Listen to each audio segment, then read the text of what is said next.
ശ്രീ മഹാഭാരതത്തിലെ ഉദ്യോഗപർവത്തിൽ കൗരവന്മാരും ധൃതരാഷ്ട്രപുത്രന്മാരായിട്ട് കൗരവന്മാരും പാണ്ഡവന്മാരും പരസ്പര യുദ്ധത്തിന് വേണ്ടിയിട്ടുള്ള പോർവിളി ഒരു ഭാഗത്ത് മുഴങ്ങുമ്പോൾ മറുഭാഗത്ത് സന്ധി സംഭാഷണം എന്ന വ്യാജേന ചില സന്ദേശങ്ങൾ അങ്ങോട്ടും ഇങ്ങോട്ടും കൈമാറുകയും ചെയ്യുന്നു.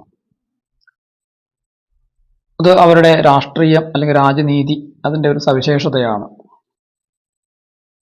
ഇവിടെ ധൃതരാഷ്ട്രരുടെ ഒരു സന്ദേശവുമായി പാണ്ഡവരെ സമീപിച്ച സഞ്ജയൻ തിരിച്ച് ഹസ്തനാപുരിയിൽ വന്ന് ധൃതരാഷ്ട്രരുടെ സഭയിൽ കാര്യങ്ങൾ അവതരിപ്പിക്കുന്നു. പാണ്ഡവന്മാരുടെ സൈനിക സന്നാഹം എന്തൊക്കെയാണ്, അവരുടെ യുദ്ധതന്ത്രങ്ങൾ എന്തൊക്കെയാണ് തുടങ്ങിയ കാര്യങ്ങൾ സഞ്ജയൻ അവരെ പറഞ്ഞു കേൾപ്പിക്കുകയും ചെയ്യുന്നു. പാണ്ഡവന്മാർ ഓരോരുത്തരും, പാണ്ഡവന്മാർ എന്ന് വെച്ചാൽ അവരും അവരുടെ കൂടിയുള്ള മറ്റു രാജാക്കന്മാരും ദുര്യോധന പക്ഷത്തുള്ള ഏതേത് രാജാക്കന്മാരെ തീർത്ത് കളയണം, കൊന്നു കളയണം, ഓരോരുത്തർക്കും ഓരോ ലക്ഷ്യം വച്ചിട്ടുണ്ട്. അതിന് പറഞ്ഞിരിക്കുന്ന ഭാഗം എന്നാണ്. അർജുനന് കർണനും അതുപോലെ മറ്റ് ചില ആർക്കും തോൽപ്പിക്കാൻ പറ്റാത്ത ചില രാജാക്കന്മാരും അദ്ദേഹത്തിൻ്റെ ഭാഗമാണ്.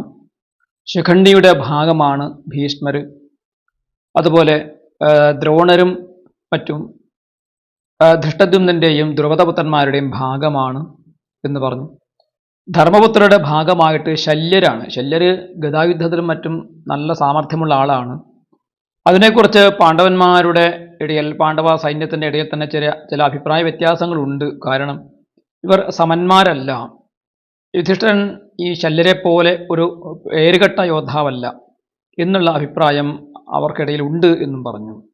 ദുര്യോധനന്റെ ഒരു മകനും അദ്ദേഹത്തിൻ്റെ 99 സഹോദരന്മാരും പിന്നെ പ്രാച്യന്മാർ, ദാക്ഷിണാത്യന്മാർ, കിഴക്കുള്ളവർ, തെക്കുള്ളവർ, ഇവരൊക്കെ ഭീമന്റെ ഭാഗമാണ്.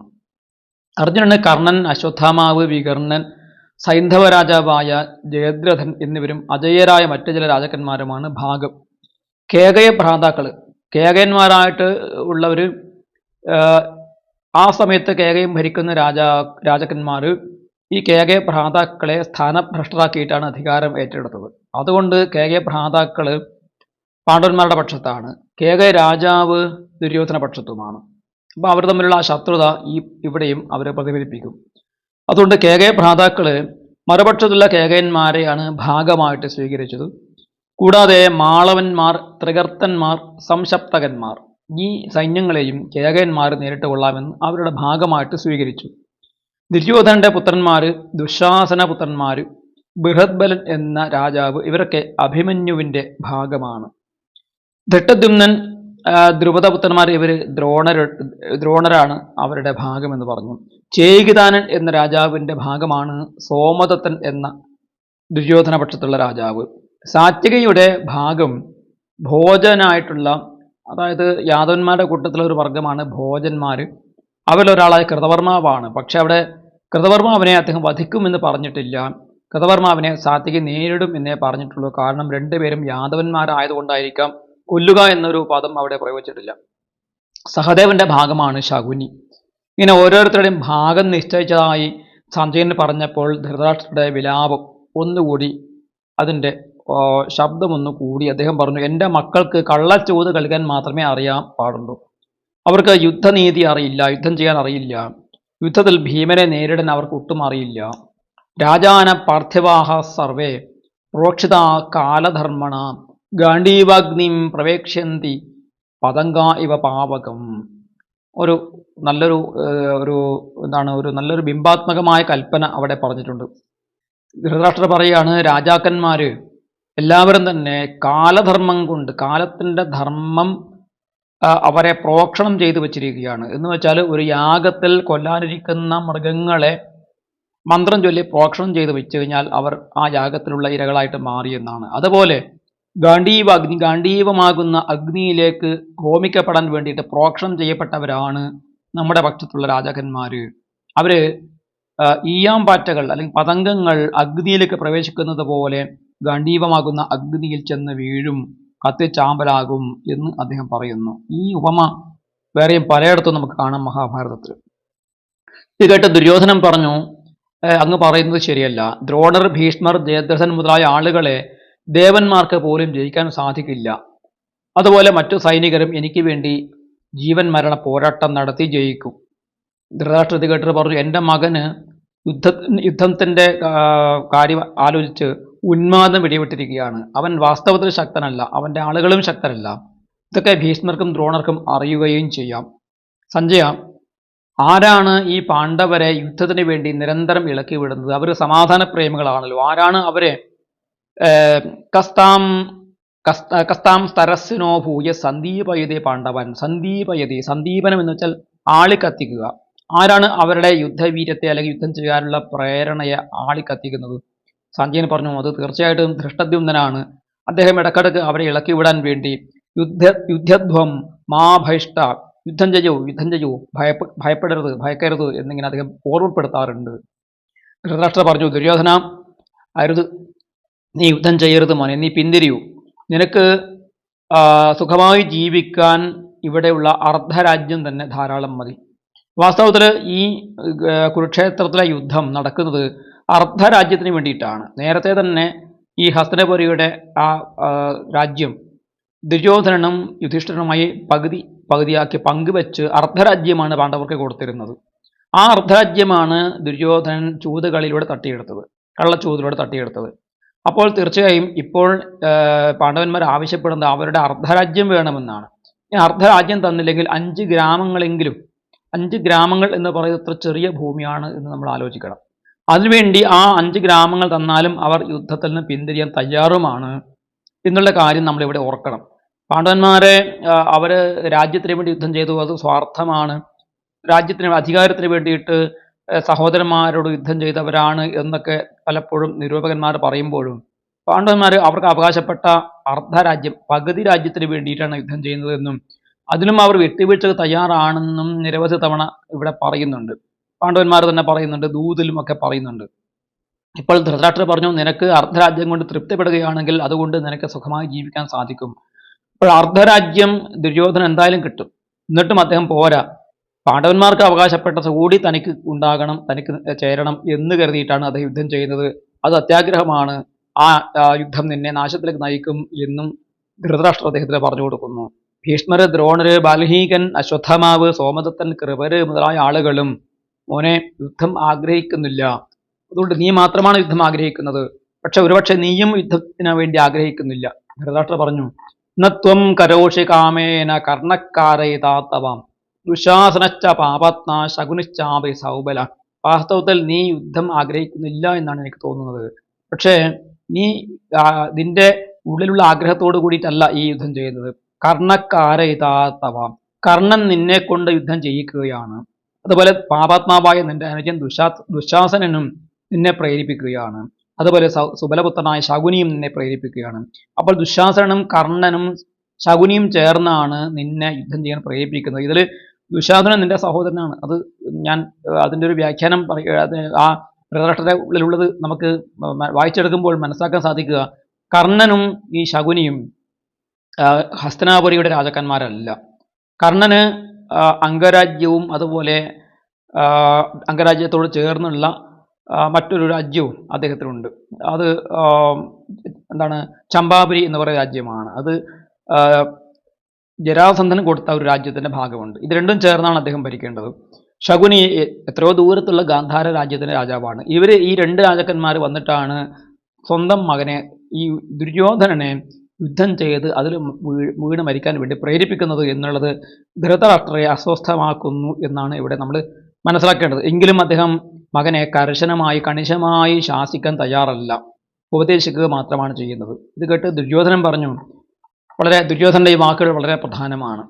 നഹം ഭവതി ന ദ്രോണേ നാശ്വത്ഥാംനി ന സഞ്ജയേ ന ഭീഷ്മേ ന ച കാംഭോജേ ന കൃപേ ന ച ബാൽഹികേ സത്യവ്രതേ പുരുമിത്രേ ഭൂരിശ്രവസേവാ പുനഃ അന്യേഷു വാ താവകേഷു ഭാരം കൃത്വാ സമാഹ്വയം.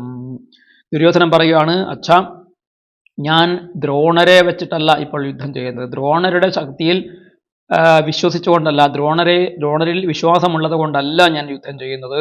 ഞാൻ അശ്വത്ഥാമാവിലോ സഞ്ജയനിലോ വിശ്വാസമുണ്ടായിട്ടല്ല യുദ്ധം ചെയ്യുന്നത്. ഞാൻ ഭീഷ്മനിലോ കാംബോജ രാജാവിലോ കൃപരിലോ ബാൽഹീകനിലോ വിശ്വാസം വെച്ചുകൊണ്ടല്ല, അവരെ ആശ്രയിച്ചിട്ടല്ല ഞാൻ യുദ്ധം ചെയ്യുന്നത്. സത്യവ്രതൻ, പുരുമിത്രൻ, ഭൂരിശ്രവസ് മുതലായ അങ്ങയുടെ സ്വന്തം ആളുകളായ മറ്റു രാജാക്കന്മാരെയോ ആശ്രയിച്ചിട്ടല്ല, അവരെ വിശ്വസിച്ചല്ല ഞാൻ യുദ്ധം ചെയ്യുന്നത്. അവരൊന്നുമല്ല അവരെ പണയം വെച്ചുകൊണ്ടുള്ള ഒരു കളിയല്ല ഞാൻ കളിക്കുന്നത്. ഞാൻ യുദ്ധം ചെയ്യുന്ന ആരെ വിശ്വസിച്ചാണ്?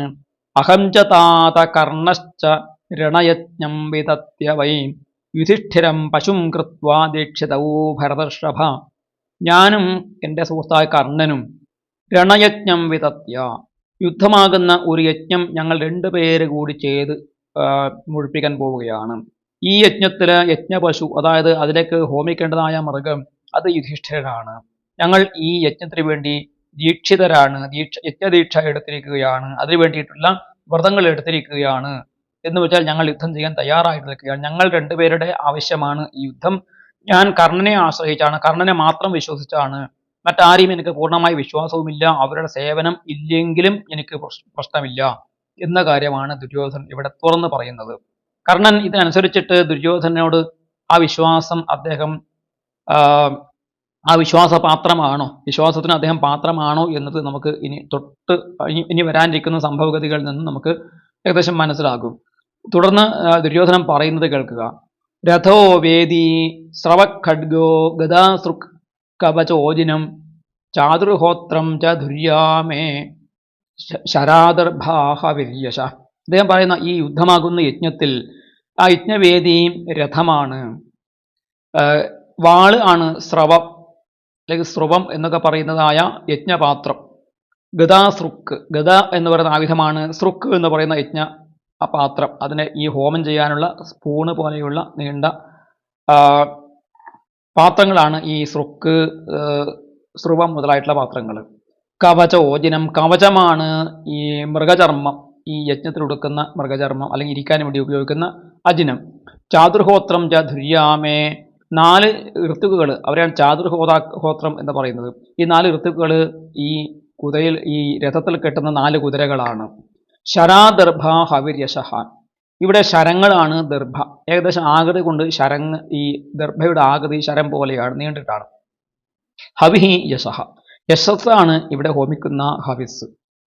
ഇങ്ങനെ ഒരു നല്ലൊരു ബിംബപ്രതിബിംബ ഭാവന അല്ലെങ്കിൽ ഒരു രൂപകത്തെ ഇവിടെ ദുര്യോധനൻ നമുക്ക് കാണിച്ചു തരുന്നു. ഇതേ വാക്യങ്ങൾ കർണനും വേറൊരു സന്ദർഭത്തിൽ ഇതേ ഉദ്യോഗപർവത്തിൽ പറയുന്നുണ്ട്. നിരവധി സന്ദർഭത്തിൽ ഈ വ്യാസൻ ഈ യുദ്ധത്തെ ഒരു യജ്ഞമായിട്ട് ഉപമിക്കുന്നതായിട്ടും കാണാൻ സാധിക്കും. ആത്മയജ്ഞേന നൃപതേ ദൃഷ്ട്വാ വൈവസ്വതം രണേ വിജിത്യ ച സമേഷ്യാവോ ഹതാമിത്രവും ശ്രയാവൃതവും. അതുകൊണ്ട് ഞാനും കർണനും ചേർന്ന് ഒരു ആത്മയജ്ഞം ചെയ്യുകയാണ് രാജാവേ. വൈവസ്വതൻ, അതായത് യമരാജാവിനെ സാക്ഷി നിർത്തിക്കൊണ്ട് യമരാജാവിന് സമർപ്പണം ചെയ്തുകൊണ്ടുള്ള ഒരു യജ്ഞമാണിത്. ഈ യുദ്ധത്തിൽ ഞങ്ങൾ ഹതാമിത്രവും ശ്രയാവൃതവും, ഞങ്ങൾ ഈ ശത്രുക്കളെ കൊന്നിട്ട്